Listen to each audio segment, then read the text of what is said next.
Welcome back. So, now that we have that introduction out of the way, let's jump into the sea of Logos. Wow. And play our reality-based game, seeing the hypothesis from Parmenides of himself, of the oneself first. We're not going to get into what happens if one is, or what happens if one is not yet. We're on the first hypothesis, is hypothesis. So we're really starting from the top. Wow. Yeah, wow. So, are you ready?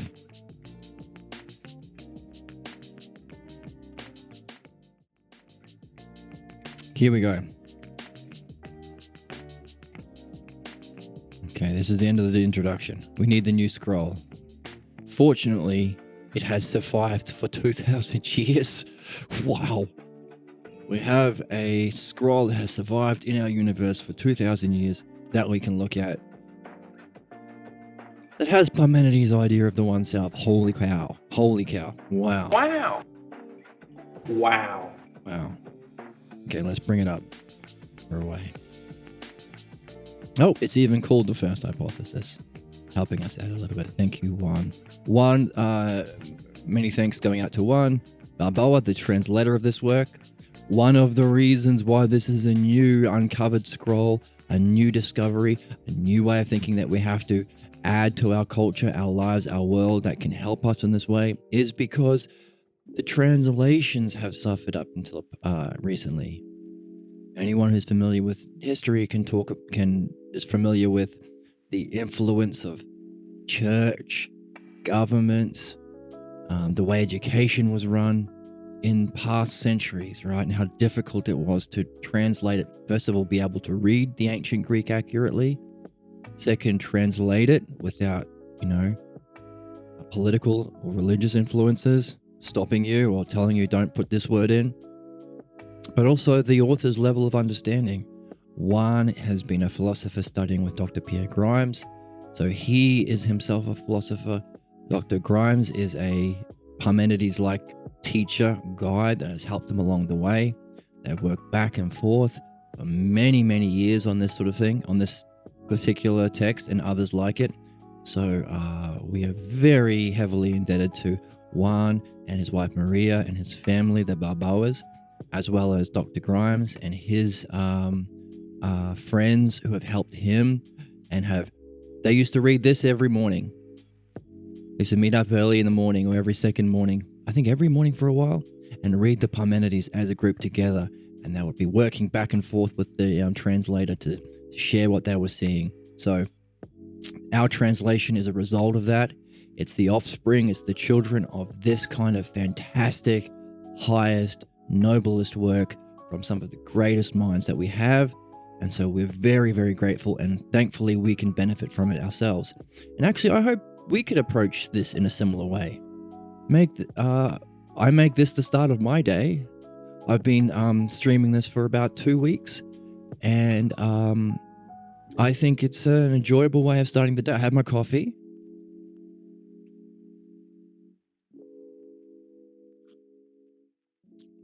Philosophers like coffee.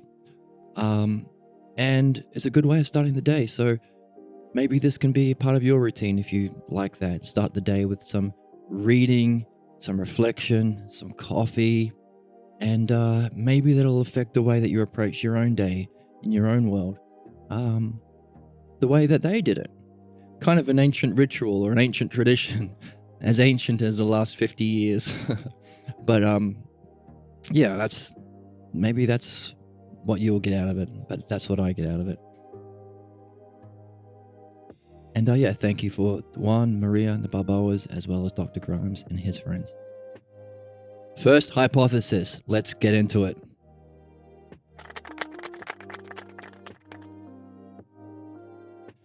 Well then, it's exciting. Are you excited? I'm excited. Well then, if the one is... Well, it's just, all right, if the one is, okay, already we can recognize if This is a hypothesis. The one, if one is, that's how he's starting. Could not the one be many in some other way? Opening line. We've seen the significance of the opening line before. We've seen it reading this text, the opening line, even the opening word, the opening paragraph. We saw the significance, how it reflected what was to unfold later. This text starts with, who was it? Oh, his name skips my mind. Cephalus. Actually, let's bring up this. We started. This is how much we've seen already. Haven't we done well? Isn't that pretty? These are all of our notes. Wow. So we started with Socrates, us reading, and we are reading Cephalus, who is the figure who comes to meet Adimantos, and he says, let's both of us go to see Antiphon, who heard from Pythagoras this conversation that we're reading. So we saw a progression or a chain, and maybe we could even, as we go through our text, we talked about the significance of these hypotheses as developing a hierarchical understanding of one, which can be applied to self, personal development or philosophy, the divine or God, spirituality or yogas, or thinking, academic traditions.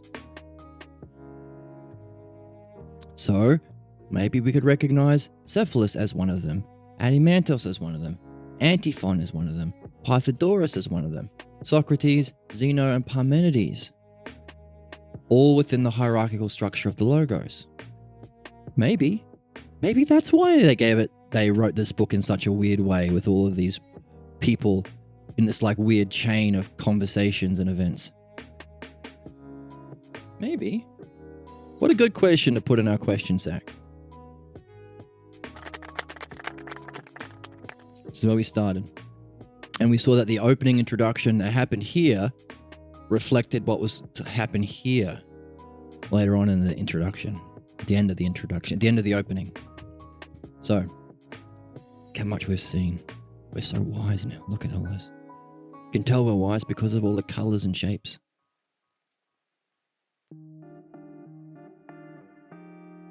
That's a funny expression. I heard somebody talk about those people who are the strongest at giving the counterattacks to learning are those who are, that we would recognize are very tied to only the physical and opinions. Someone called them people who respond to colors and shapes. I thought that was a funny term. Image thinking, right? Different from the logos. But look at all the colors and shapes. Anyway.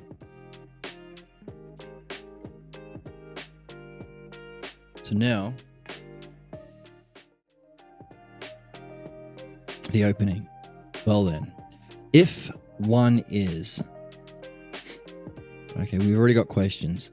What's the kind of one? Well, that's the subject, right? Is. Okay, he's going to be using one in an interesting way because he's already pointed out that it doesn't exist. That's going to be the next four. If one is, could not the one be many in some other way? Now, what a weird way of saying that. Why does he do it that way? Could not. That's a negative. Why does he say it that way? Because that's going to be how, because he's going to talk this way. So we're going to have to recognize this and become familiar with it. So, what's one of the tools we said as an adventurer? We said it was having in our sack. Let's bring it up.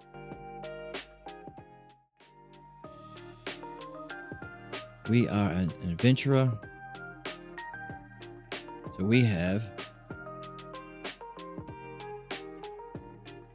are an adventurer ourselves. We have our wizard's hat on. We have our wise beard. smile, our wide open eyes, our wise nose, and we have our wizard's robe. Whoa.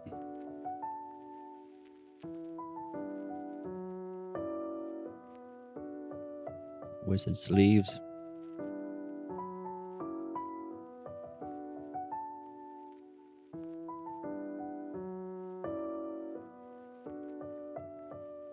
Okay. I'm learning art as I go.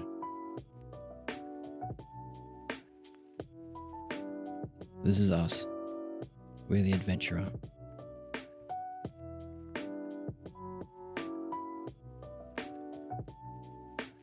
Or the philosopher.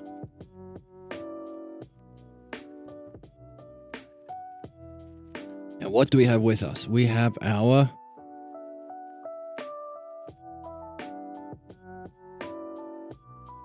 question sack. Questions. We have our key terms.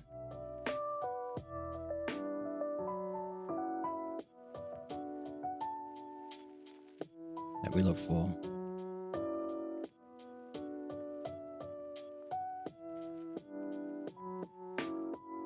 These are two things that we take with us as we go. Key terms, questions. We can add to this image later, but we're familiar with this already, so we can recognize that one of them is questions. Why are we bringing that up now? Well, look at how he makes his opening statement. It's a question. He doesn't say the one could not be many in some other way. He says could not, and it's a question mark at the end. So while we used questions to help us go up as the adventurer, also this wise high-level adventurer who's leveled up himself is using questions on his way down, or rather to help others on the way up. So it's a question. I think one simple way of making a statement into a question is just throw in a negative. He's not saying what it is, he's asking you, could not it be that? So we're going to have to navigate some knots or some negatives here, because that's the work, right? This is the adventuring.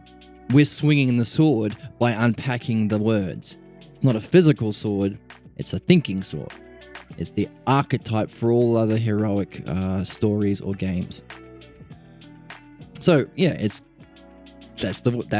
is the adventure. Right? We got to unpack it, saying as true to text as we can, keeping the questions in mind, using as much as we have of our questions and also our key terms, but also our skill trees. We have ones. We have twos. We have threes, triads, and we have fours. These are his skill trees that we are developing, right? So already we've looked at twos, one and self. We've looked at fours. There are going to be 4 categories within what is and what isn't. Ones. His hypothesis stands apart as a single hypothesis. Ones apply to all of them. All of these are different kinds of ones. Right? We're using these skill trees as we go. And as we do that, as we find these patterns, these orders, these hierarchies. Remember, in a skill tree, there are hierarchies. This ultimate term is a much higher skill than this term here. Right? It's the archetype. Everything you've trained for in a video game is for this. Every movie you've seen has been training for this. Wow. Wow. Yeah. So, back to the text. Oh, and we do this staying as true to the text as we can, right? So you can say it is a kind of dialectic between us as the adventurer with those key terms, questions, skill trees, and the other things that we've been developing as the logos and the logos of the text. Logos and logos. Our self and the text. Our self logos and the text's logos. Now, what's fantastic about Plato and this one in particular, this dialogue in particular, it's the logos of himself. So our own personal self logos and the self logos of Parmenides are in a dialectic, bouncing off each other. Try and see one with the other. Now, what's interesting about that? Well, we are a self. If our vision of ourselves and our understanding of ourselves reaches that of Parmenides through this exercise, will there be any difference between the two? Or will they become one? Wow. Wow. Yeah. All right, that's the idea. We use the dialectic to bring something into a one. Separate it off as twos. That's the adventuring task upwards, right? So we've got to stay as true to ourselves and our development of our self logos as we do stay true to the text and Parmenides self logos, which ultimately becomes one. Is that cool? I think that's freaking cool. If Owen Wilson was here, he would say, wow. Yeah. Well then, if the one is, could not the one be many in some other way? So what's that mean? Could not it be many in some other way? Another thing we have to do is look at key terms. This word here, other, in the Greek. Okay, sometimes you might have to look that up and see if it does mean other or does it mean different. Are they the same? Are they different? So let's just read it as it is. Could not. Oh. What's this? Oh, we have a follower. Thank you for following. Let me bring up my alerts so I know what's going on. Thank you for following. We're reading the Parmenides. There are past talks on Twitch and they'll be going up on YouTube. If you're a bit lost, you hopefully will be able to catch up. If you have any questions, throw it in the text. I understand that you might be a bit out of the loop because you're jumping in.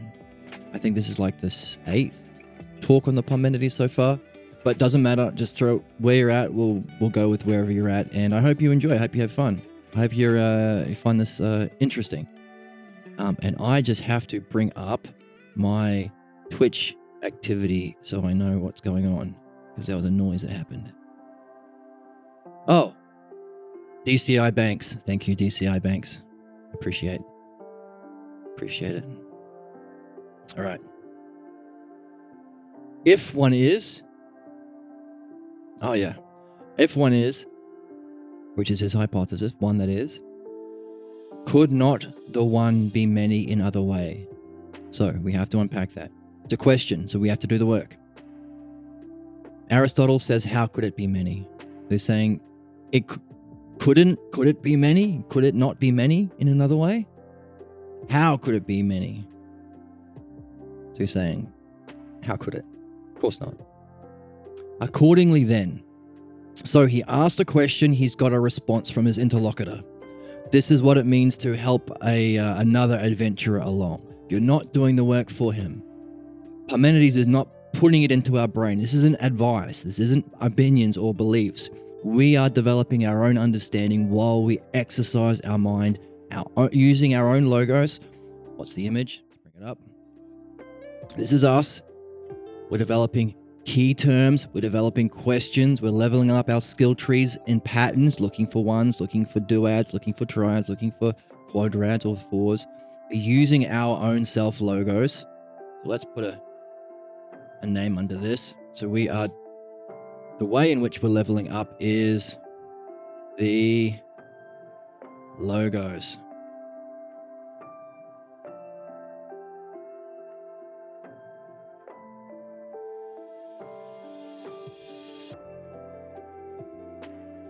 The logos. That's how we level up as adventurers. So,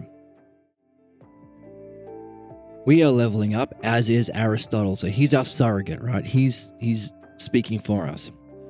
Ask them a question. If one is, could it be many? Well, that's kind of obvious. One and many are opposites. How could it be many? That doesn't make sense. Of course, that's very simple. How could it be many? And now Parmenides is, notice how this is different from debate. He's not trying to beat him down with his opinions like we see many philosophers on YouTube or wherever doing nowadays on podcasts, Joe Rogan, that sort of thing. It's not a debate. Although, is there debating on Joe Rogan? He seems to agree with whoever's on his show. Anyway, that's an aside. Forget that. We're going together. Do you see this? Yes, I see this. Okay, next step. We're going on the journey together. We're friends. Because why? Because this is not about opinions. This is about truth. Truth is open to anyone. This is the significance to our world. If there is a one philosophy and not a many philosophy or many opinions, then it's open to all of us. We don't have to fight. We can go together, right? So we're seeing this as the model, as the paradigm ourselves, while following along. Go together? Okay, accordingly then. Neither can any part belong to self, nor can self be a whole.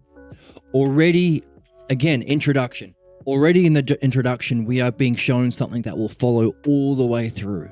What? He makes a statement about one in the first line. One is, and one can't be many, by the definition of one, right? Absolutely. Accordingly then, neither can we say it belongs to self. He's jumped. He was talking about the one, now he's talking about the self.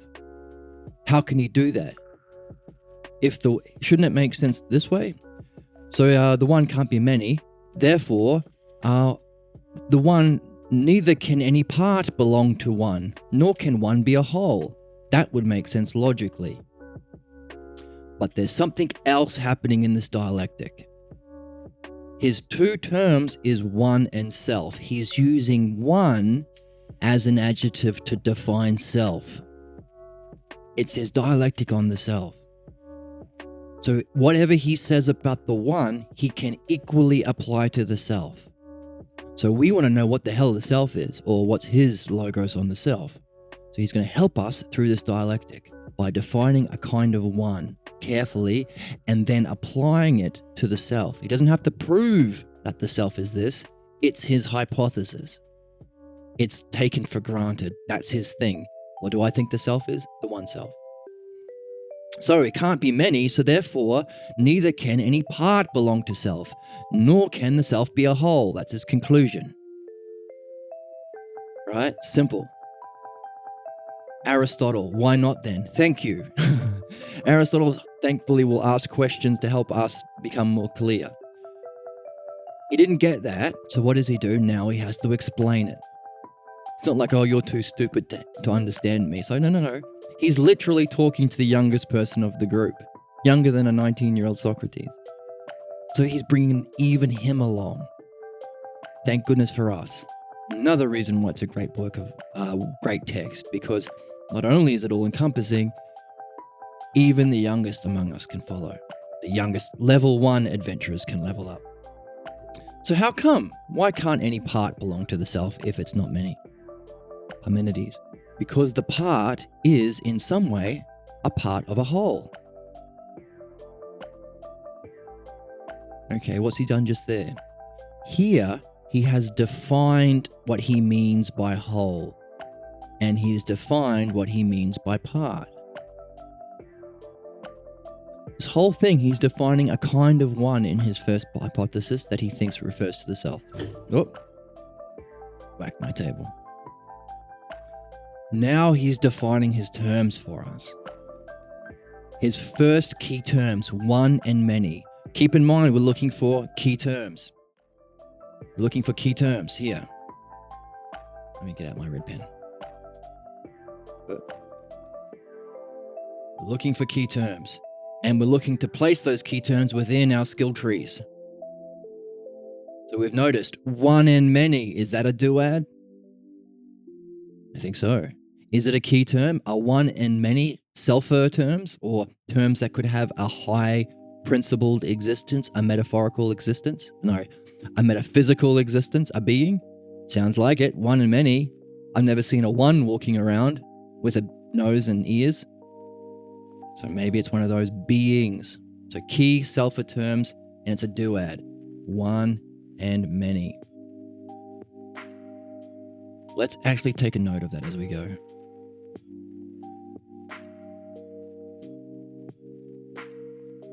We've got if one is,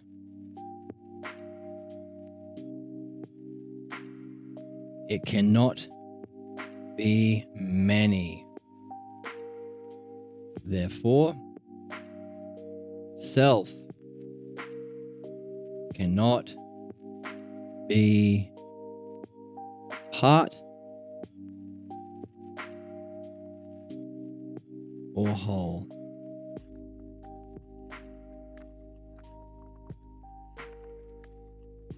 That's the first argument. We've got a couple of one and many. So if this, then this. That's the significance of these pairs. Therefore, if this nor this. So two key pairs. Duads. Then he goes on to say, what is it? Let's get it right. Wait.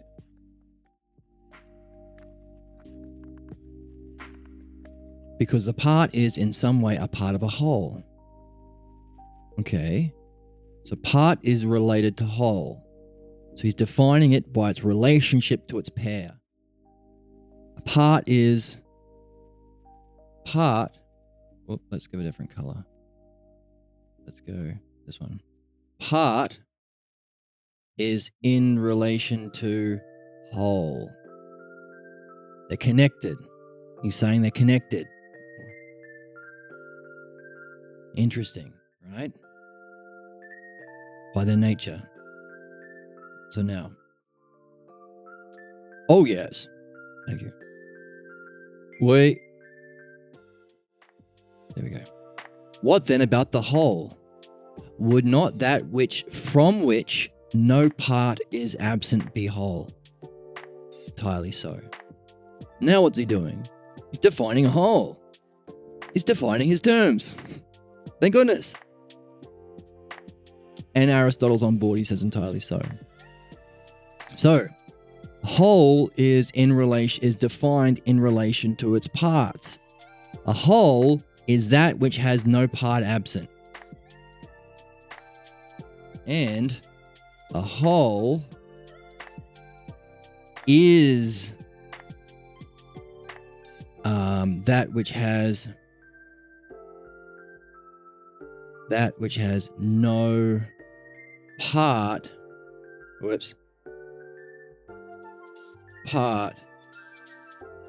absent.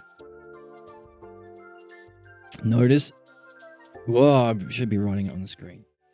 Okay, so what did I do? I said part is in relation to a whole, so its definition is related to its other pair, and whole is that which has no part absent. So we see already this term is being defined by this term. This term is being defined by this term. I won't use that color because it's already above. So let's go like this one. These two terms in relation to is that which has. Whole is being defined in terms of having no parts absent. Interesting, right?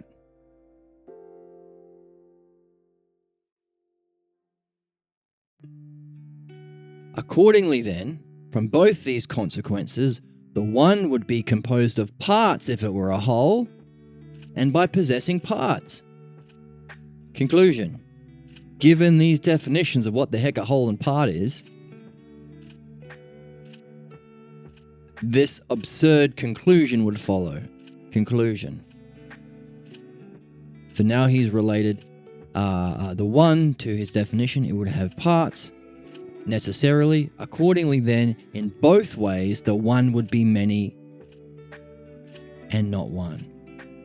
First conclusion, based on the argument. Right?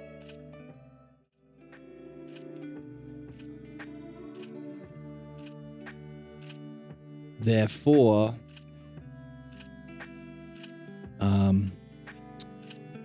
the one would be many and not one. So if one were a whole or part, it would not be one. It would be many. Therefore, not one. Conclusion. See how it follows. See if you can follow along. One is not many, by definition. He said, fine. And he said, therefore, the self cannot be a whole and a part. He said, how come? I'm not following that conclusion. Well, a part is something to do with the whole, right? Of course. That's what part means. And a whole is that which has no parts missing. I guess you're right. Is that what a whole is? If you're missing a part, you wouldn't really be a whole, would you? You wouldn't have a whole watch if you're missing the second hand or the minute hand. If you're missing your arm, it wouldn't be a whole body. Therefore, these 3 dots mean therefore. 3 dots. If one were a whole and part, it would be many. And not one. Because of this.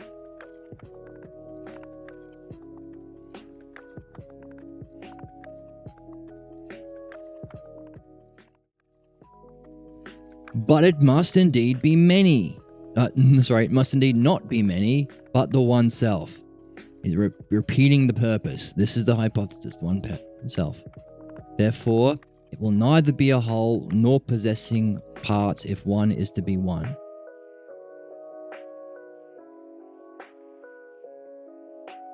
So let's go back to the text, to our notes.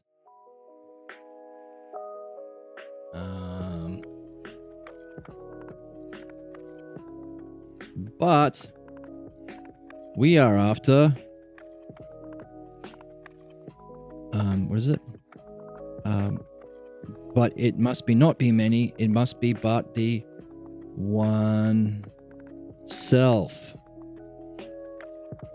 That's our hypothesis.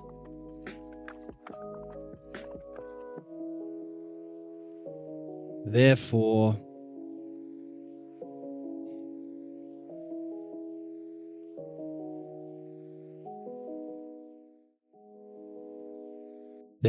it is not the case.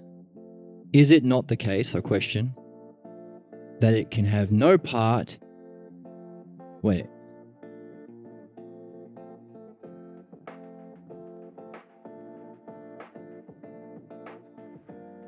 Right, okay, so this is the conclusion.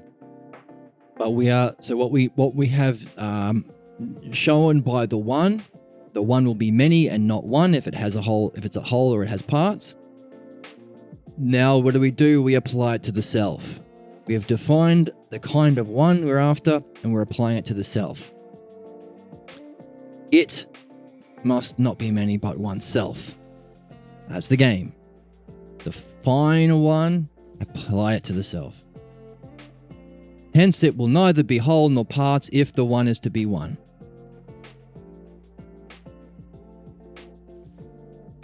So this one that we're defining and the one self can't have whole and parts.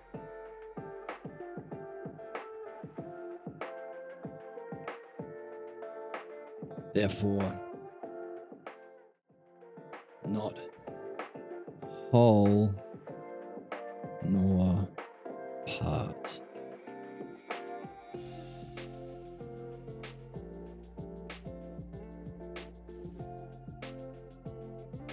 This is our first argument.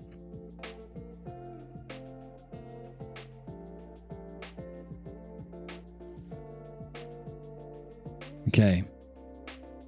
So what have we got from that? We've got a way of talking through questions. We've got a way of going together. Are you confused? You are? Let's reason through it. We've got the seeing the significance of our looking for pairs. Now that we've seen that this is related to this as a pair, we can see how we can use that in conversation to benefit through understanding. How? Well, part is in relation to whole, and whole is that which is not missing any parts. This is the usage of the seeing of the pair. Why do we care? Well, this whole first thing, one not many, can then be applied to this pair to get an understanding of what the one self is. Hey, why do we care? Well, are you a self? Yes. And you're one self, right? Like, you're not the same as the coffee mug here. You're one and the coffee mug is one and you're a different one. You're not the same one as the coffee mug. What kind of a one? Are you a whole? Are you a part of a greater thing? Are you a part of the universe? Are you the whole of the universe? What do you think the self is? In this hypothesis, Parmenides' hypothesis, he's saying it's neither of those two options. And hey, we've met people who say, oh, I'm just a part of the physical world. I'm just like a billiard ball or a rock. I'm just part of the physical universe. Some people say, oh, wow, I am the whole of everything. I am the universe. That's another way of thinking. Another spiritual outlook, and another view of the self, right? These three categories. This one is above both of those. Why? Because he's saying if the self is one self, this kind of one, it is not a whole. It is not a part. And this is the reasoning to show it. So if we want to match our logos with Parmenides' logos of the ultimate, we'll get the other ones later. We're starting with the top. Then whatever the self is, can't have parts. Why? Because parts are many and one is not many. And one is the adjective to describe the self, to know the self, to understand the self. Okay, then is it the whole then? Well, isn't a whole defined by that which has no parts? Yeah. Has no parts absent? Nothing missing? Yeah. Well, in which case, you've got all of the parts, right? But are the parts the many? Yeah. Therefore, it would be many and not one. If the one were a whole or part, it would be many and not one. But we're after the one self. Therefore, it is not a whole or part. We've learnt something about the one self. Yay. Good for you. Right? Oh, we have another follower. Thank you so much. Ivan Neo. Wow. Thanks for joining. We have a Neo. Wow, from the Matrix. He is the one. Right. Neo is the one backwards. So you're going to be interested in this. What we've just done is defined the one according to Parmenides in his hypothesis. Hey there, buddy. Hey, Neo. And he's done it through reasoning about whole and part. Therefore, we have come to some understanding about what he thinks the one self is, the ultimate, beyond even being. Why? Because could you say being is a whole of all of the parts? Then this one, that is the one self, is not a whole nor parts. Because a part is in relation to a whole, and a whole is that which is not missing any parts. Parts are many, Therefore, the one is not many. Therefore, the self can't be whole or parts. Conclusion. Wow. Oh, from Neo Nightclub in Chicago. Okay. You are not the one. You are not the chosen one.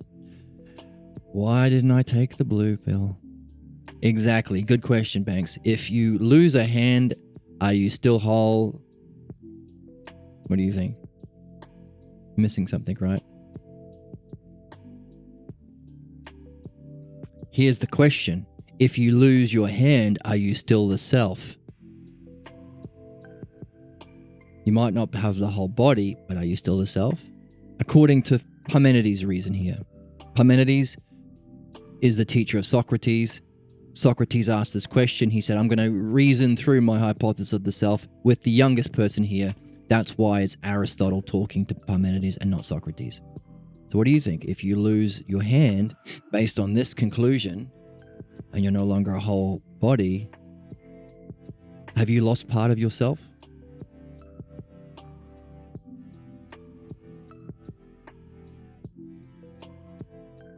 Because you don't have all your parts.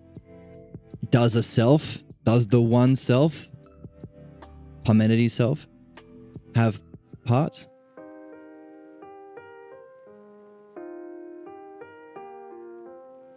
Yes, I have heard that, Neo, yes. People who don't quite understand the text say that. Right. There's not really errors in it, but we're following. If we find errors, then we can write an angry email to HR and say, hang on a second, there are errors with this book. We haven't come across any yet. Oh, by the way, we're about 8 videos into Parmenides. I'm going to be editing them down and posting them to YouTube if you want to catch up. I recommend having a listen in the morning with your coffee. He's not responding to your emails either. That's a shame. And so, yeah, so you can catch up on the YouTube channel. Hopefully I'll post them today or tomorrow. I'll edit them down a bit. You can find the old videos on Twitch, I think, but they only stay up for like 2 weeks. So, yeah, I hope you enjoy them. And Banks' question, how much do you lose before you lose yourself? Well, by the way, is the one self something that has parts?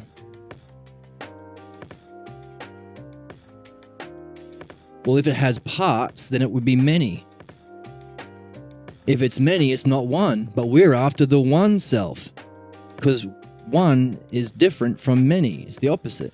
It's a duad. These are opposites, one and many. So here's another question. If you blow your nose, you lose some of your physical body. Are you less of the self? But we can push it further, right? If you lose a fundamental belief that you've carried about yourself because you've seen that it's false. Let's say you grow up thinking that you're inadequate in some way because you're, I don't know, too stupid. Maybe your parents told you were too stupid. If you find out that they were the ones with the problem and you just believe them because they looked convincing and you lose it, you throw it away because it's garbage, do you lose yourself? If the self doesn't have parts? Or by dropping that which is false, you're not losing anything, you're getting closer to the one self. That's the significance. Can we drop these images of ourselves that we were once attached to or once helped us because they're not true anymore? And what we're doing with Parmenides is finding out what is the truth. And he started by saying, look, there are 3 things you have to do in this process.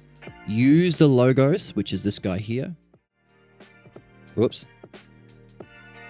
Here's this guy here. This is us. We're philosophers. We're adventurers. We're developing the logos. What's that? Key terms. Developing questions, taking it with us in our question set. Questions is how, to have a question is to be on a quest. It keeps you open. It keeps you looking for things. Look for patterns of 1s, 2s, 3s, and 4s, because the logos, or the intellectual, understandable, knowable order of reality, has patterns. If you have these sort of things, you can recognize certain things, like an adventurer Like a thief adventurer can recognize traps because he has this way of seeing, he's practiced it. So we are being that kind of adventurer on the quest to know the self,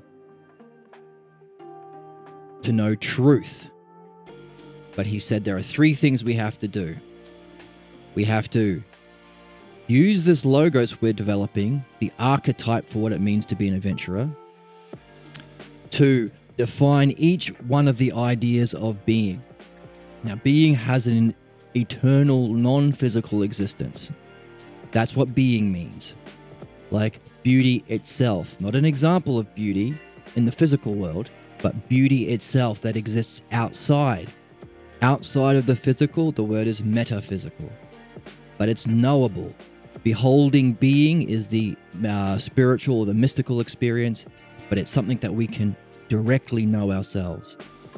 But in our world, we don't normally think in that way. We think ideas like beauty as mere concepts. We look at physical examples of beauty and we say it's all relative, it's all in the eye of the beholder. And if you say something ugly is beautiful, then that's no more or less true than my idea. It's just all bollocks. That's the counterattacks. To move from the physical world to the world of being, where we can know the truth of things, we will have objections. From Uncle Joe, who says, stop talking about this stuff. From Aunt Mary, who says, it's all just my opinion. My philosophy is my philosophy, not the philosophy, right? And while we're doing that, defining each one of the ideas, keeping in mind the counterattacks, we have to keep in mind that each of these ideas are somehow of the self. That's our ultimate goal. The more we apprehend these ideas, the better we can apply them to know the self. That's the ultimate term. That's the most encompassing term. Everyone is the self. Everyone has a self, no matter what country you're from, race you are, what galaxy you were born on. Even the ideas of beings have their own existence, so they have to have their own selves. So it's even higher than beings. It's the most inclusive, the most unifying term, but it's also the most immediate. It's the most direct. You are the self most ultimately. Even if you lose your hand, even if you blow your nose. Borgs, even a Borg will have the self. They will have their own self. The Borg self. Even if you drop some false beliefs about yourself, okay? This is the quest. We keep our mind fixed on these 3 things. What are they? Defining each one of the beings that have a pure existence. Keeping in mind any objections that tell us to shut up or go watch a sports game or something. Keeping in mind that every idea that we're defining is of the self. That's a triad. So put that in your 3 skill tree. It's a triad. Keep your mind fixed on this, and you're using your understanding, what the Greeks call dianoia. This is Parmenides. So what I should do is pull out the text that we got this from in our last read along. So let me pull it up. It's a good question. Everything we're doing is from the text. Now, why is that important? Part of this activity is to see reality as it is, which means we have to drop everything that is false. When we add what is false to what's there, that's called interpretation. To add what isn't there in the text, or to leave out what is there. So we're exercising ourselves to see what is directly in the text, which is why we have these notes, and why we spend a long time on each sentence. I used to be organized of Chicago Philosophy Meetup, and we read. Oh, good for you. Good for you, good for you, good for you. He used to read the Parmenides in his meetup. Dude, that's amazing. We are very lucky because we have a translation from Juan Balboa. So we have the Greek underneath it, but it's also been developed over a long period of time with someone who has a high has a high grasp of the logos himself. So we are very, very lucky to be using this text as our reading. Let me just bring up the opening. Here we go. Oop. So, this is the opening.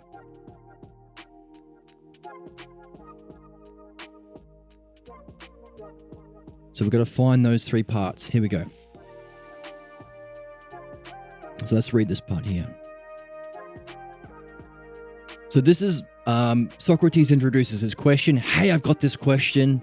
Tell me how these, if there are such things as a pure existing idea of likeness and the idea of unlikeness, and they're both beings, how could they both be one being, if being is one, if they're opposites? Don't tell me about likeness and unlikeness in the physical world.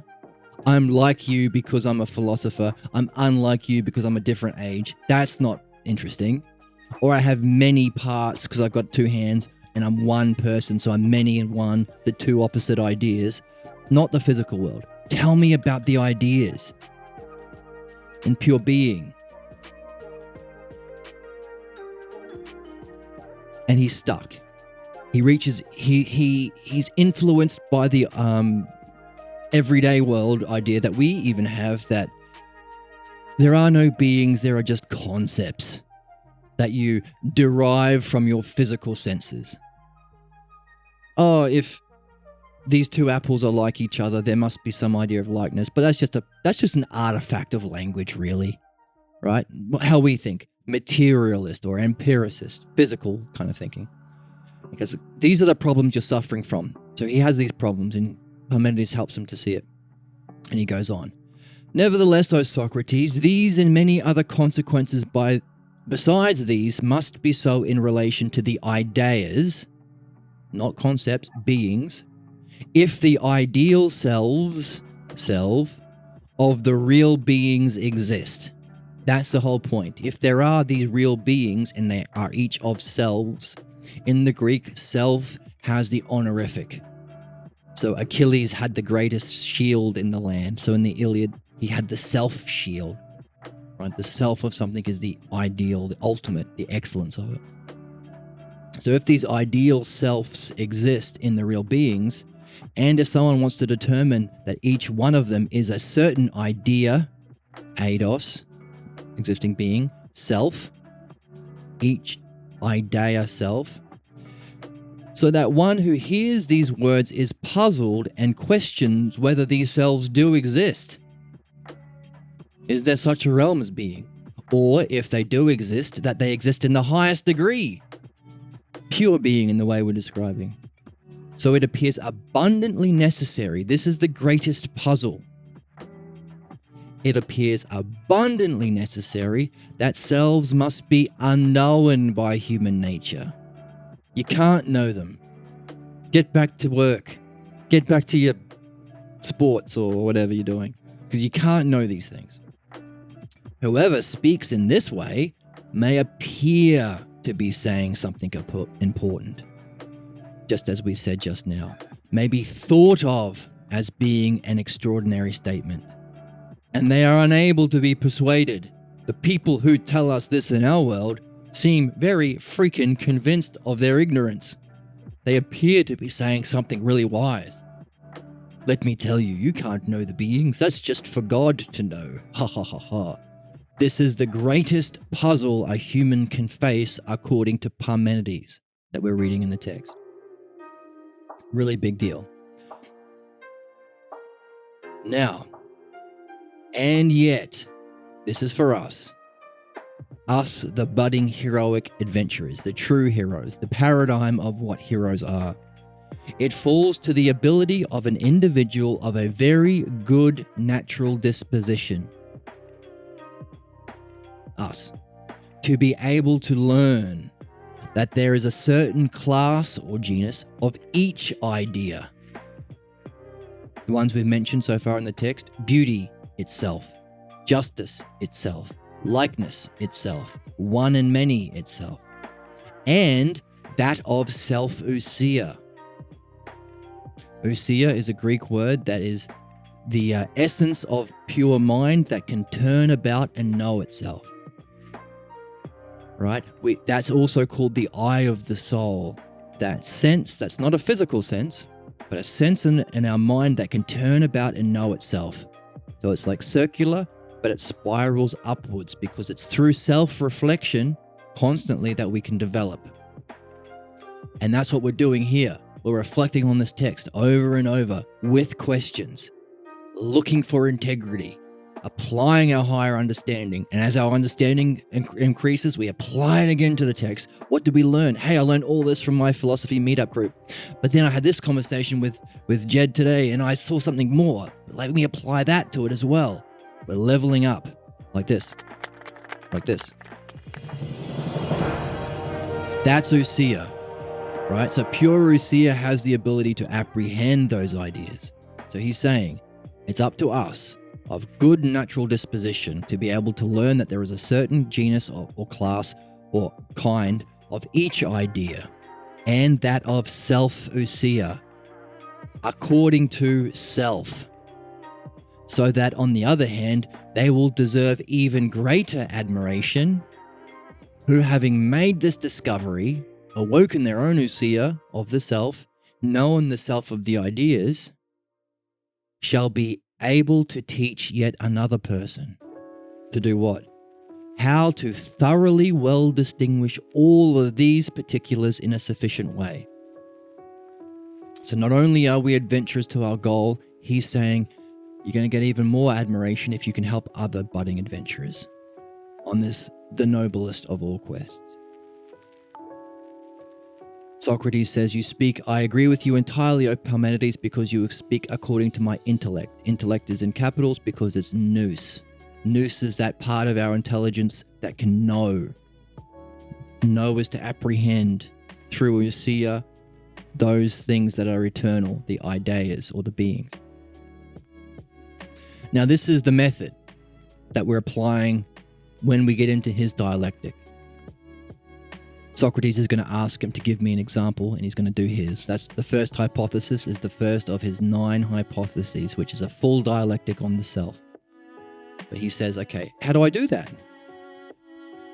Socrates, okay, there's a lot of negatives. If you don't do this, if you don't do this, if you don't do this, you are going to destroy the power of dialectics.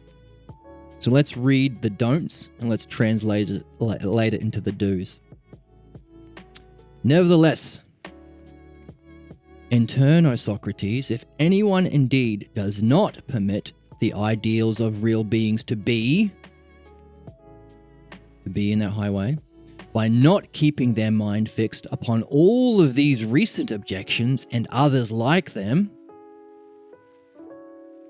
and does not define each one of the particular ideas, surely then they will have nowhere to turn their understanding, dianoia, while they do not allow that the idea of each one of the real beings is always of the self. And in this way, they will entirely destroy the power of dialectics. So that's the outline, the general gist of it. Let's put it in the positive. You are to permit the ideas of the real beings to exist. Otherwise, why would you even start? If you don't think there is such a thing as pure beauty itself, eternally, immortally, and why would you do a dialectic on why would you try and grasp pure beauty? The experience of which is called bliss, or the brilliant light of pure being, depending on what spiritual system you learn a language of. But number one, you have to permit them to be. Keep your mind fixed on all of the objections. Anything that comes up and says, shut up, don't you talk to me about this, blah. They're going to happen because we're not born knowing these things. I mean, we are, but we're not born remembering them. We have to do some work. We're here to learn. So there's going to be objections.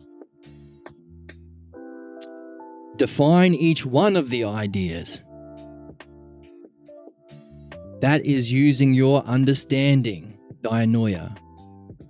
Okay, so we use dianoia because it's dianoia specifically applied to the realm of being, not the realm of becoming or the physical realm. Everything is in change, okay? So that's opinions and beliefs. But because our physicalists, right? So because our world is grown up that way, that's all we know. All of our teachers, all of our philosophy teachers, all of our science teachers teach us this way of thinking that there's only the physical world, they kind of use understanding to refer to that. But he's saying, no. Socrates, I know you're in that boat, but hear me out. You have to permit that there is another realm called being. Hey, maybe you've gotten lucky and you've taken acid and you've had a glimpse or something like that. Or you know of something, or you've read of someone who've had experience of nirvana or something like that. Maybe yourself, maybe someone else. Whoever, whatever it is, that maybe it's just this reasoning that awakens you to this test, to this quest. You have to permit them to exist and define each of them. Number one. Number two, keep in mind any objections or counterattacks that tell you to turn on a movie instead, or become rich instead, or something. And you also have to allow that each one of these real beings are in some way of the self, the ultimate. So that's the task. Socrates says you speak the truth. All right, good for him. Parmenides says, what are you going to do in relation to philosophy now that I've laid out that quest? How will you turn your mind if you are ignorant of those ideas? Socrates says, I don't know. Goes, prior to exercising, you should endeavor to define what is beautiful, just, and good in each one of the ideas. There's a whole class of ideas. These are the key terms we want to discover in our philosophical journey. The sorts of things, but also, I heard you talking with Aristotle here. The impulse which compelled you towards the Logos is beautiful and divine. However, you must do this. What do you have to do? It's not just having a divine impulse. You have to do something. What? Collect thyself together by exercising in that way which appears useless by the many. That's what they say about it. To the many, to all the people, to the NPCs. It's not fair to call them NPCs, but you know what I mean. To the many. They call it empty talk. If you don't do this while you're still young, the truth will utterly elude thee. The truth. Not a truth, the truth. Pull yourself together, man. Right. That's good. But also, it's thyself. The highest self. So somehow this is a collecting of thyself.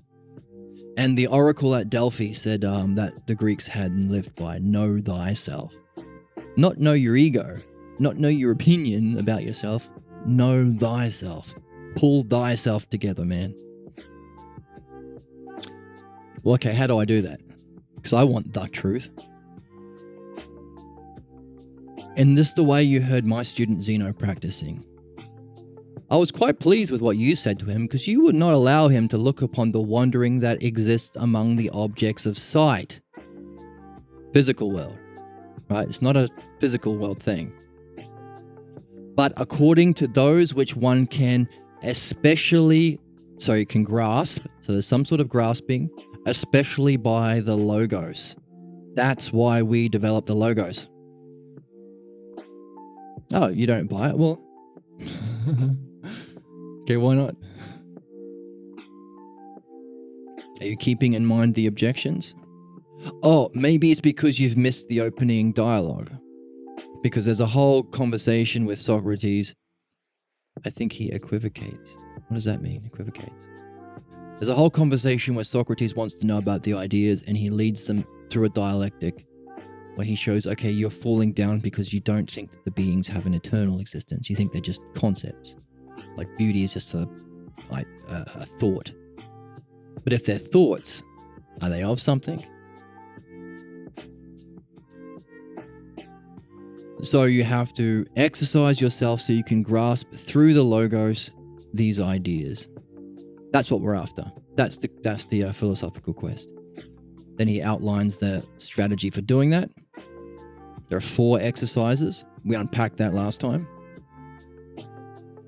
He says, well, that's an extraordinary study. Why don't you do it for me? Why don't you give me an example of this dialectic by defining the self? He says, oh, that's too much work. I'm too old. Socrates says, well, hang on. Okay, if you don't want to do it, then I'll get your student to do it. Zeno laughs and says, come on, let's get Parmenides to do it. I'm not going to It's no trifling matter, Socrates. Don't ask me, his student, to do it. Do you not see how great a work it is you're assigning? On the one hand, if there were more of us present, it would not be fair, opportune to make such a request, for it is improper, especially for a man of his age, to speak of matters such as these in the presence of the many people. For the many are ignorant that it is this discursive procession through the beings. Without that, it is impossible for your intellect to hold the truth. The many don't realize that this logos of the dialectic is the way for intellect to hold truth, the truth. So if we weren't philosophers here, we wouldn't ask them, because there'd be some redneck who'd get up and say, "Oh, you bloody philosophers, you're with your think that there is such a thing as being, I'm gonna bash you up." And he's old. I don't want Parmenides getting beaten up because we're challenging the view of reality of those who are unaware of the power of the dialectics. Because they're not here, we can talk about it. We're going to be okay.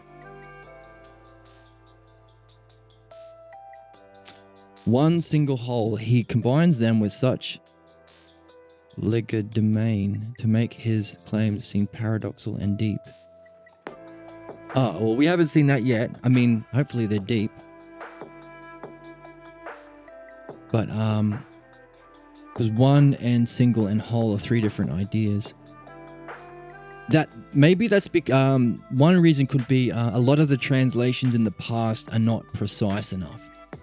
And because he is using the utmost precision, let's define, exactly. Yeah, right. So, one of the difficulties humanity has had, one of the great betrayals of human culture is, this was studied for about 1,000 years until at the beginning of the Dark Ages, these things were burnt, the academy was shut down, the first universities of the West that understood that this learning education was a remembering of the beings, and so it's a spiritual exercise. It's not just dry academic bollocks. It's actually a spiritual discipline. This is what we did at school. We talked about the ideas. So the people that came in to shut this stuff down were the Romans.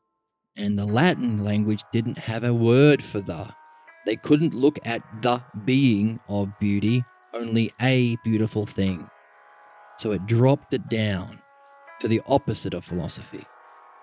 So that was the beginning of the Dark Ages. Emperor Justinian, his crew. Now, we have woken up these texts.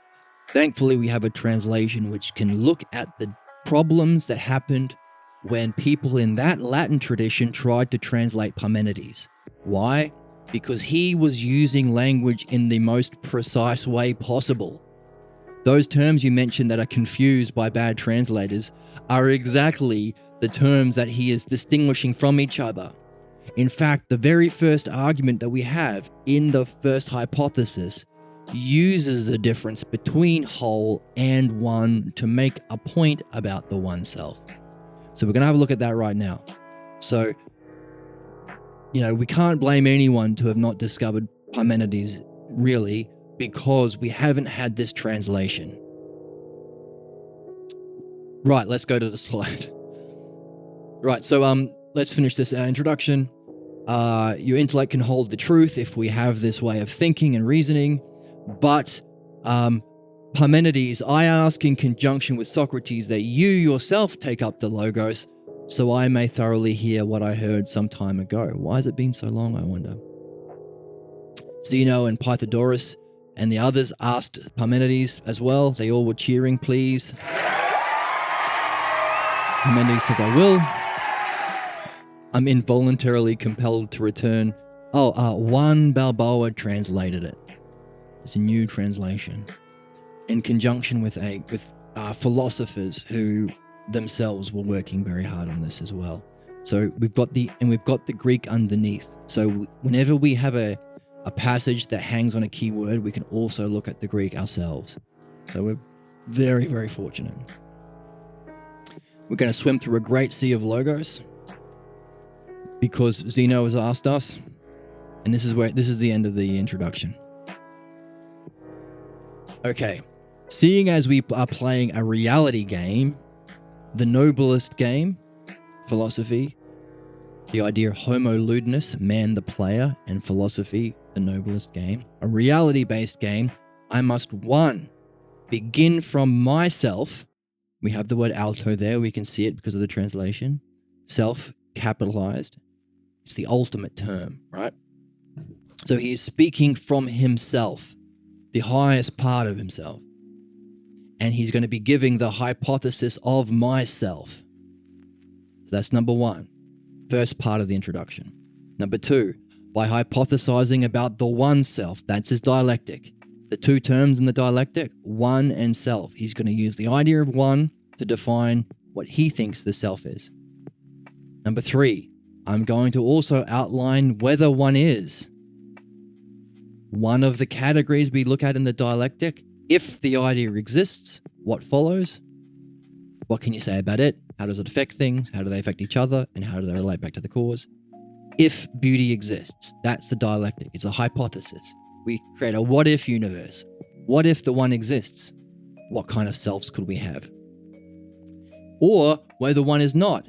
Hey, if you're the sort of person who thinks there is no one that exists eternally, immortally, but you still think that you are different than other people, so you're still one, you still think you are a self, but it can't be eternal, it can't be immortal, it can only be physical, then what sorts of ways of thinking about the one self can you have if you are in that style of thinking?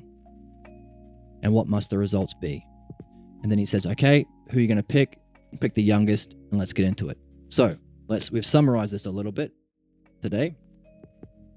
We have looked at what he just said. He said, look, where is it? Here we go. Number 1, he is going to begin from himself. That's the introduction and the hypothesis of myself. That's his introduction, as we just read. Number 2, the first hypothesis is going to be of the one self. It's going to be hypothesis 1. His idea, myself, the one self. So we're going to start right at the top. Distinct and one have 2 different meanings. Exactly.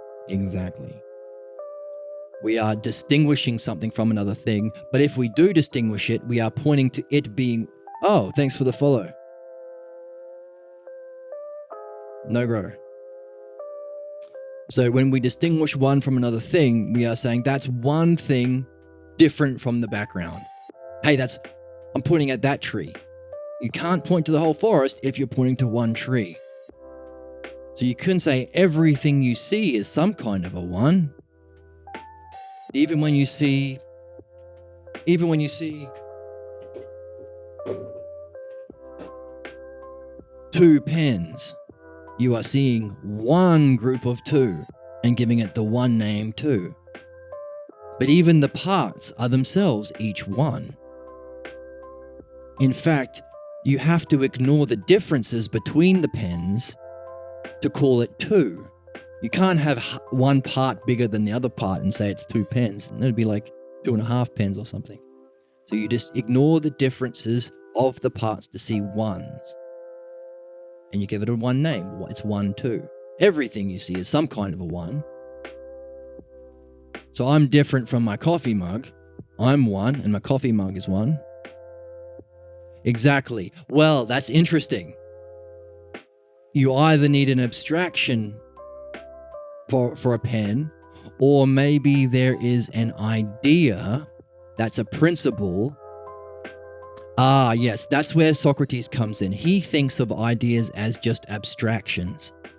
When applied to the ideas like beauty, well, if I see a beautiful girl and a beautiful dog and a beautiful painting, I can abstract a concept of beauty. But hey, don't we all say beauty is in the eye of the beholder? So if you have a different abstraction, then that's no different then that's just as true as mine, right? This is the tradition of Latin, Roman, my truth. So we can say here, This is the difference between modern philosophy and perennial or Platonic philosophy. Perennial means parent. So there's back before you're a nominalist. Back before the Roman Church and the Roman society shut down this way of thinking, they understood, well, if philosophy is the seeking of the truth, then there's just one truth, because that's what truth means. So you might have progressed further in your city than my city, but we recognize it's still one philosophy. It's our philosophy. What we live in today in modern times is this opposite. So whenever we try and understand something in philosophy, we look for the positive and we look for its negative reflection. That's one of the duads. And as adventurers, we put it into our skill tree, looking for duads. Look for patterns. It'll help you to see things as you go. And then oh, that's another pair. I wonder if these pairs fit together.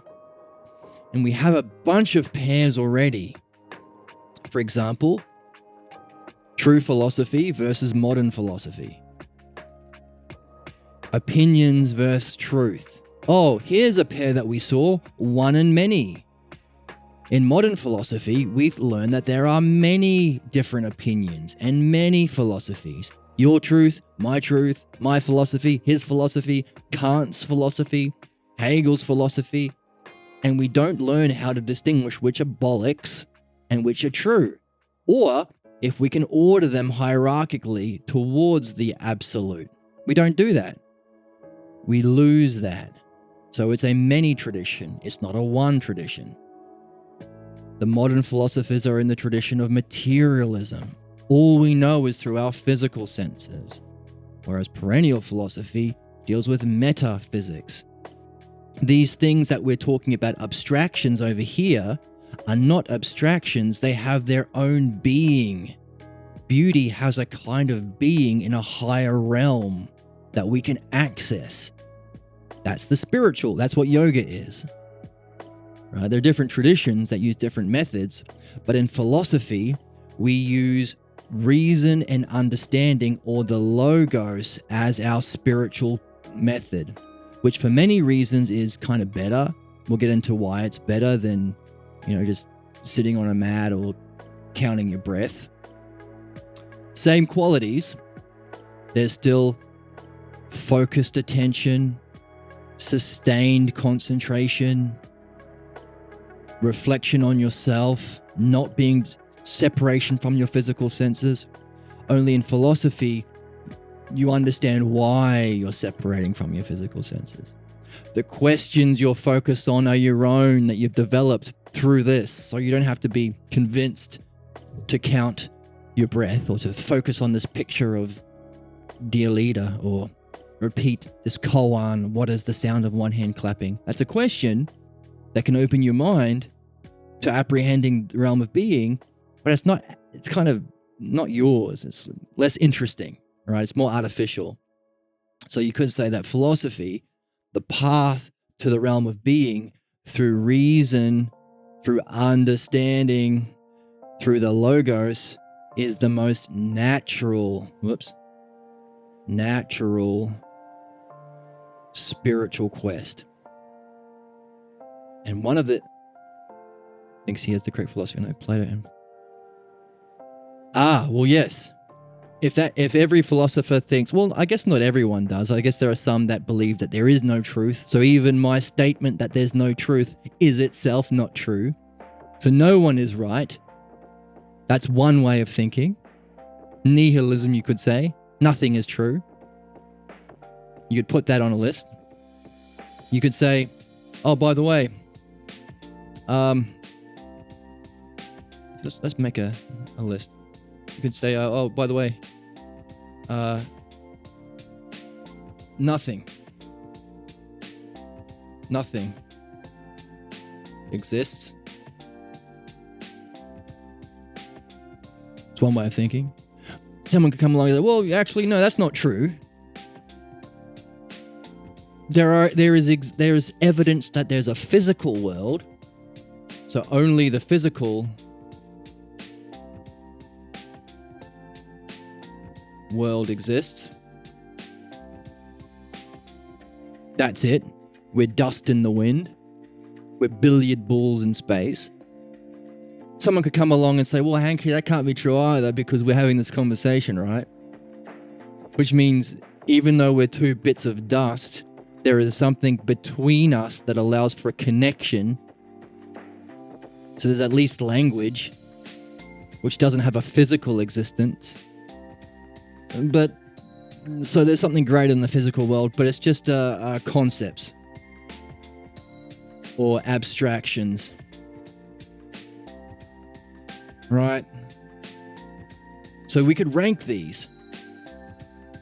Then someone could come along and say, well, actually,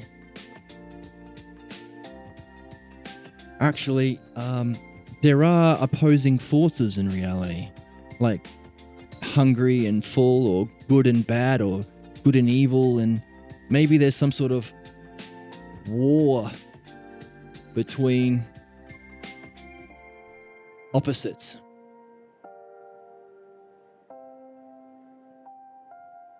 Good and evil, right? Earth is a battleground for the forces of good or whatever against the forces of evil, and we must bring on Armageddon so Jesus comes back or something like that, right? But also we can look at the sort of person that you would be if you really thought that nothing exists, nihilism. Would you be sad? Would you be lonely? Would you feel like nothing is important? If you think concepts exist, well, maybe you can get into something like, Marxism. You can get really into that, right? And start political groups and maybe make a positive change in the world. And you can feel like you're part of something greater than yourself. Maybe you're a bit more happier than this guy here. So this is what we're going through.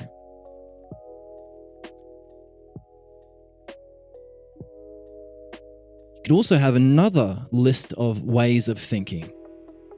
So this is if there's no one in being, or if one does not exist.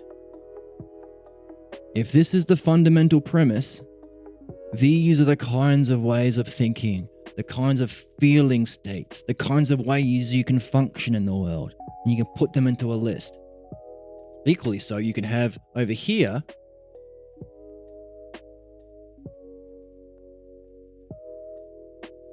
if one exists in the way that we're talking about in philosophy. If you think there is such a thing as an eternally immortal existence of some kind, that things like beauty are not mere concepts, but they have to be concepts of something. They're not concepts of nothing. Right? Yes, what is one? Exactly.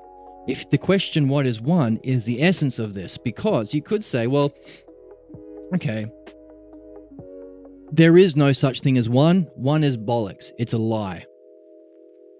You live here.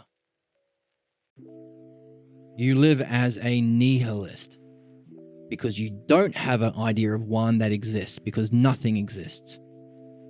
Right? Nihilism. What is one? If your answer is nothing, then you're a nihilist. If your answer is, well, it's just an artifact of language, really. There's just things. One is just a word given to physical stuff. That's a different way of thinking. They're in opposition to each other. Thanks for the good question. So we have this way of thinking and so on. But if you think, I'll get to that question in a second. We're on the way there.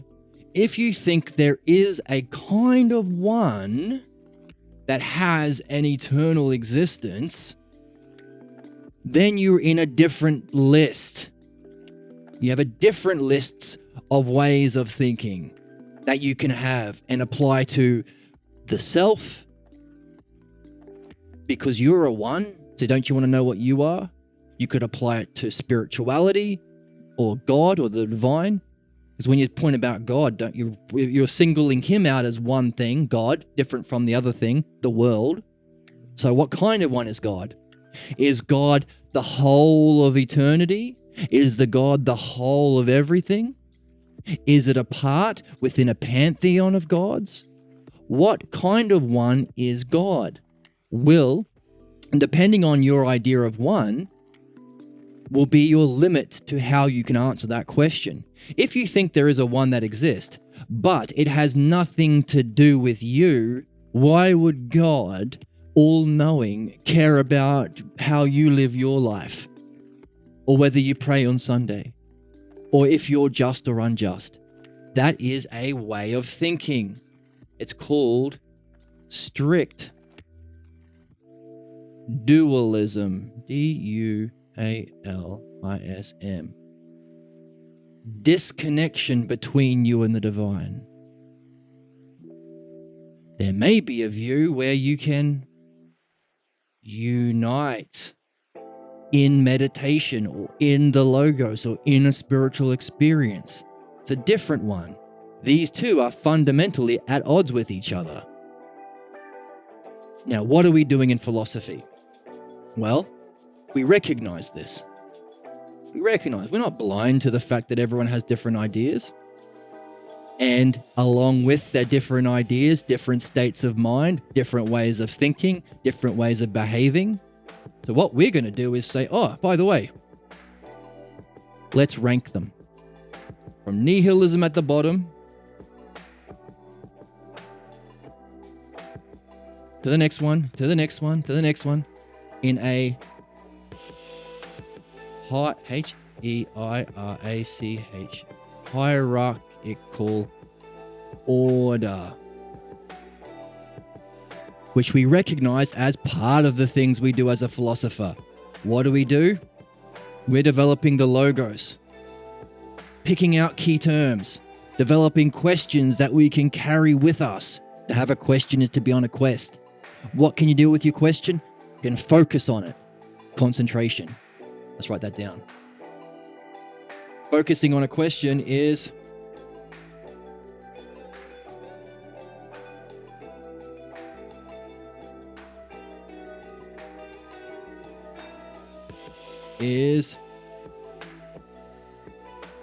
concentration.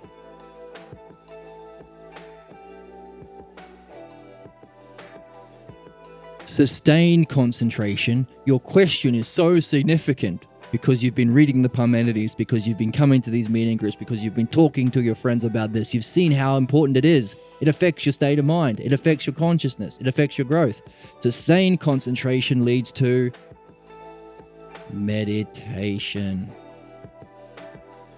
So you could say meditation is nothing other than sustained concentration.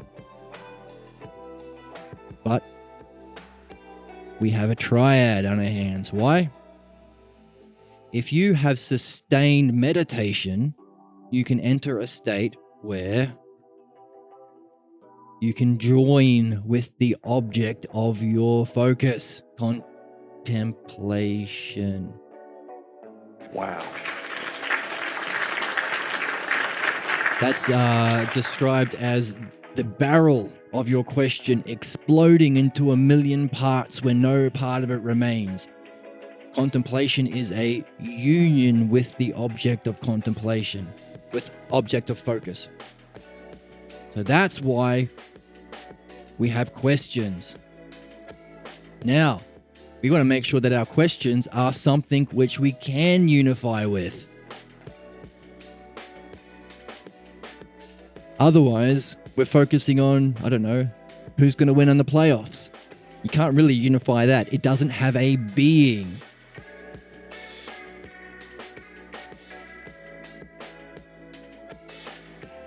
So we want to develop questions that can pertain to things we can contemplate or directly unify with. That experience is called the mystical experience. It happens through nous, the highest part of our intellect. We have to use Greek words because we don't really have them in English. So we'll say intellect, but we'll also say nous, happens through the activity of ousia.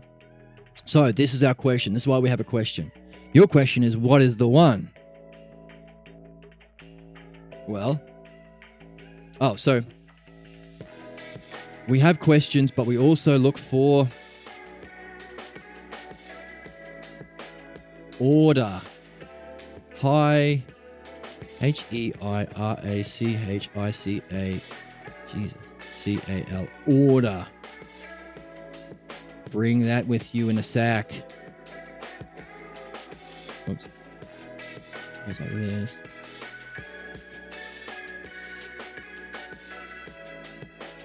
So these are the sacks that you bring. These are the inventories. Time for dinner. Hey, thanks, Neo. Thanks for stopping in. Thanks for your questions. You might be able to find these on YouTube soon. Hopefully we post them as soon as possible and you can catch up and you can ask questions there or send emails or let me know how you're going with your question.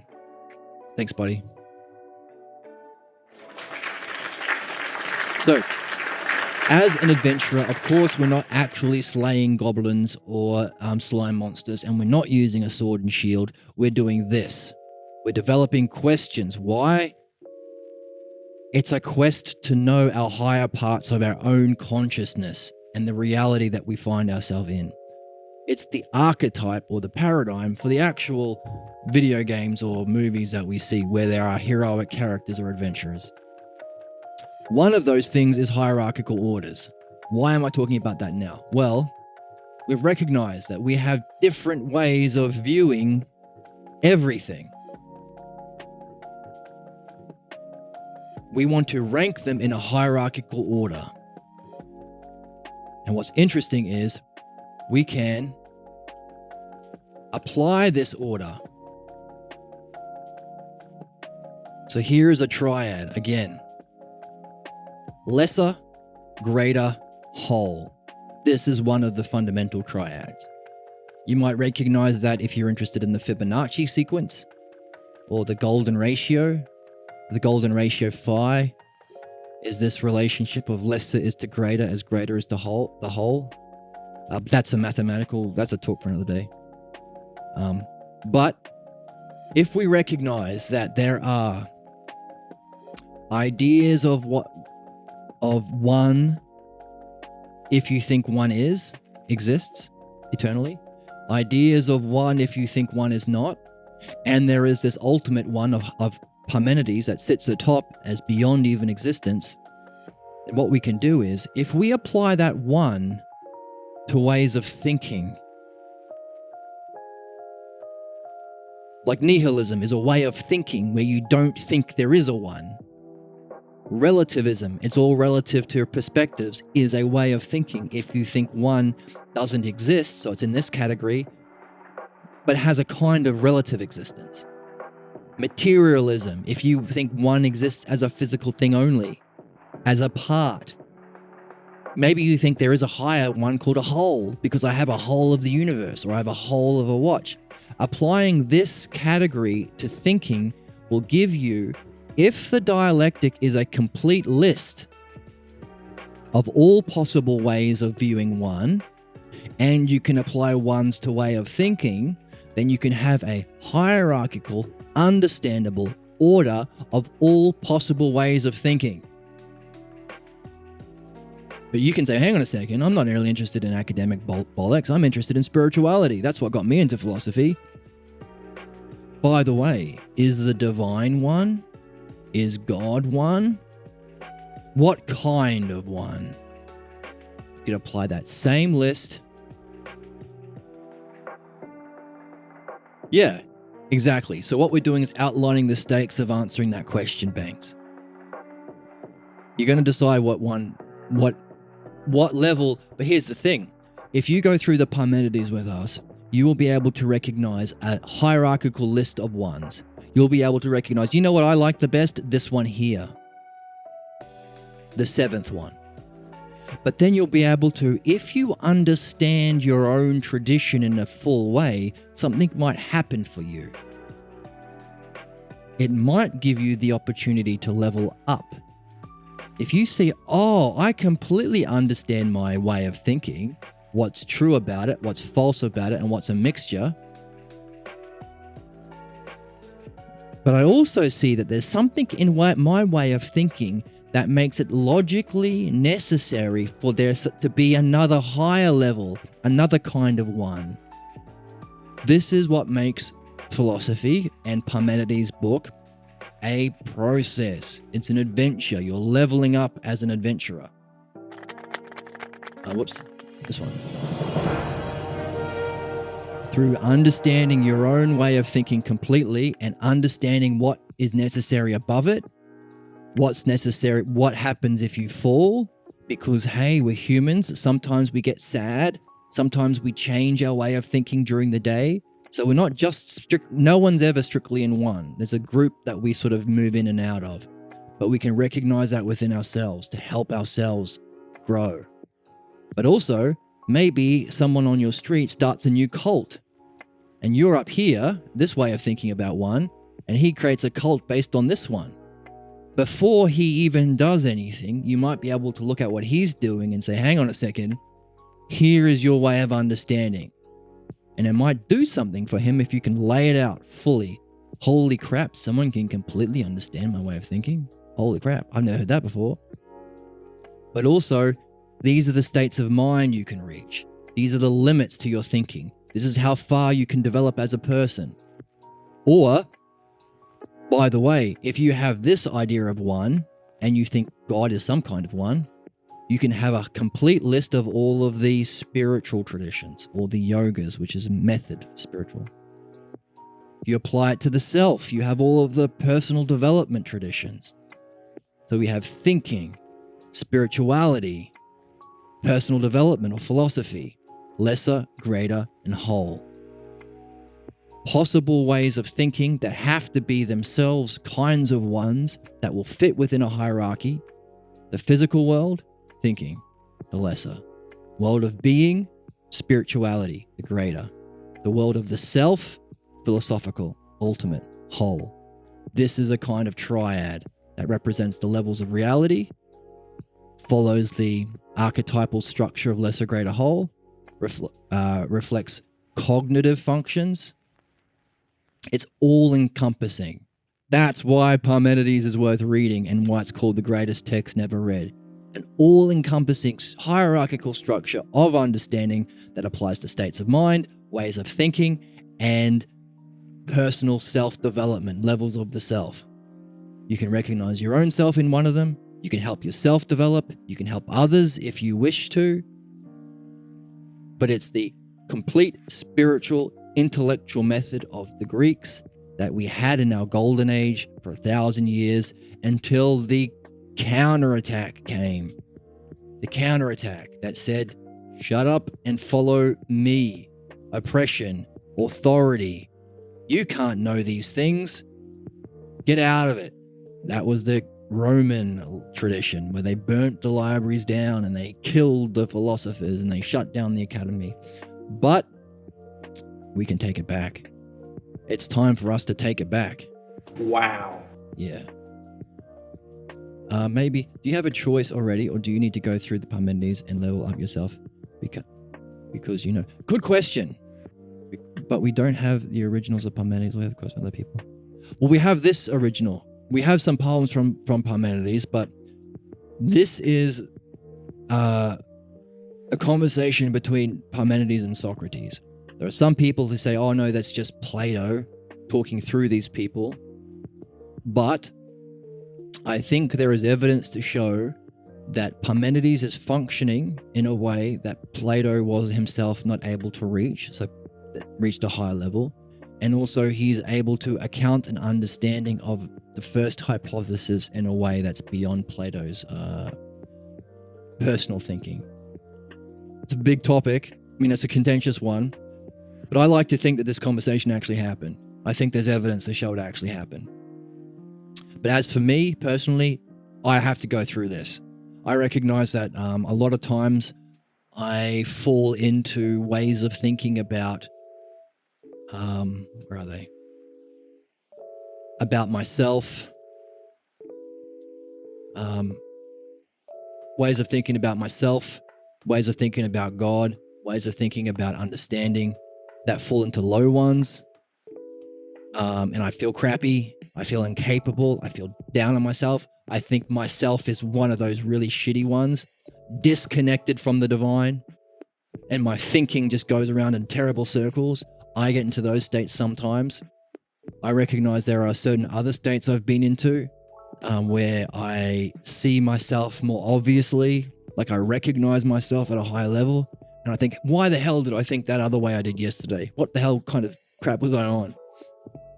I recognize that there are certain spiritual experiences I've had and other friends have had that show that those low levels, that the one is not, can't be true. You can't have this. So those sad, nihilistic or relativistic or depressed feelings can't be true if these things actually happen. I recognize that there is this ultimate one self because I've read Parmenides, and also there are maybe have been some other people in history who have reached a level of this. I think in the Buddhist ox herding pictures, there is a depiction or a level of understanding of this ultimate oneself shown in there. I think they're lacking the logos, of course, because logos is reasoning tradition and Buddhism lacks that. But I think there's a recognition, at least, of this idea of the oneself as the ultimate, which is beyond even the pure light or oneness, which is a kind of one that exists.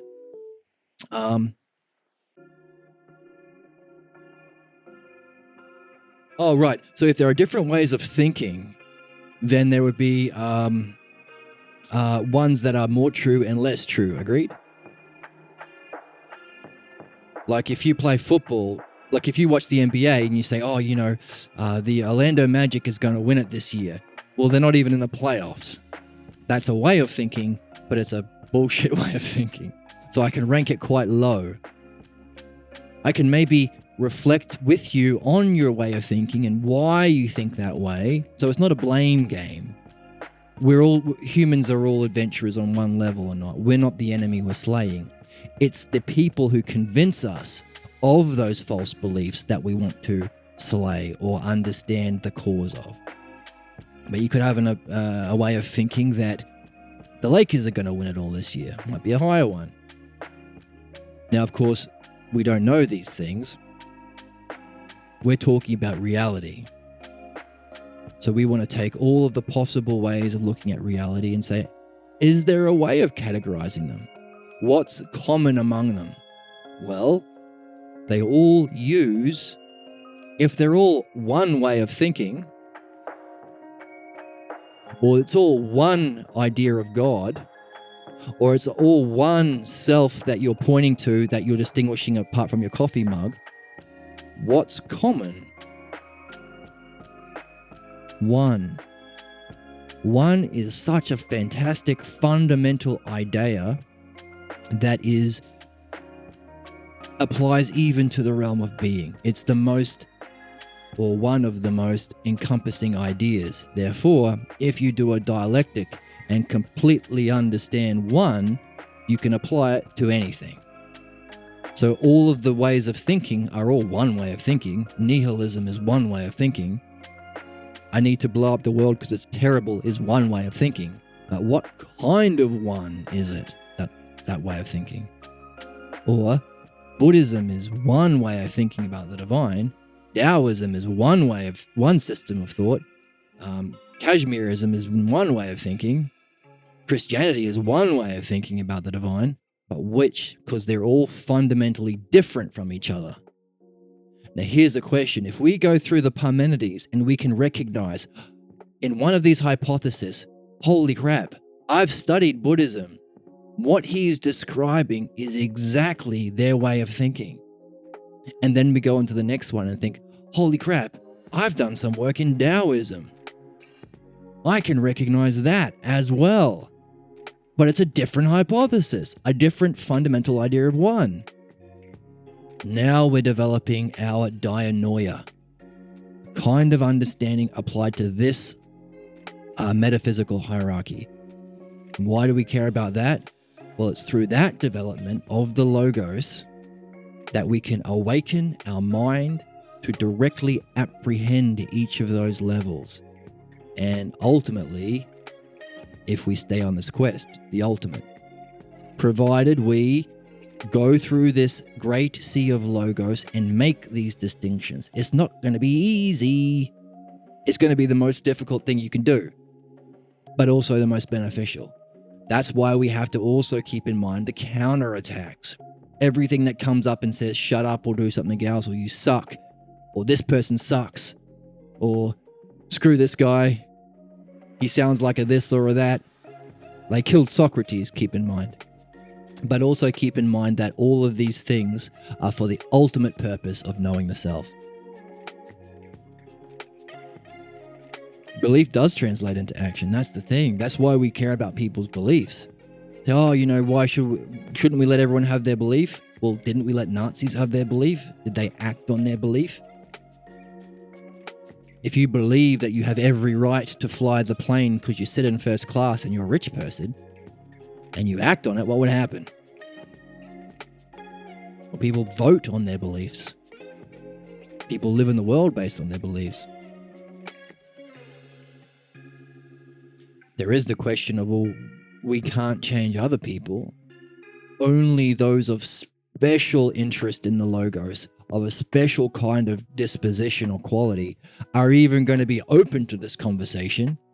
There's no one in my family I could talk about this to. No one, or very few people who go to my pub that want to have this conversation. So you might not be able to influence many other people, but that's okay because it's about the self. It's for you. You are the adventurer. Gandalf is calling you to the adventurer's quest. The hero's journey is for you.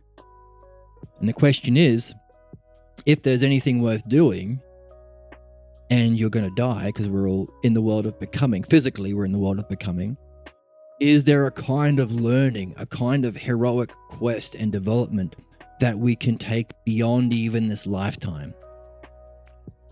People break the rules on their beliefs. Yeah. Well, that's interesting too. So you could say that there are some people who have conflicting beliefs, or maybe there are some things that they believe that they're not aware of. There's a certain class of beliefs that are unconscious beliefs, that are deeper than prejudices, that if you don't address sufficiently are going to play out their tragic implications.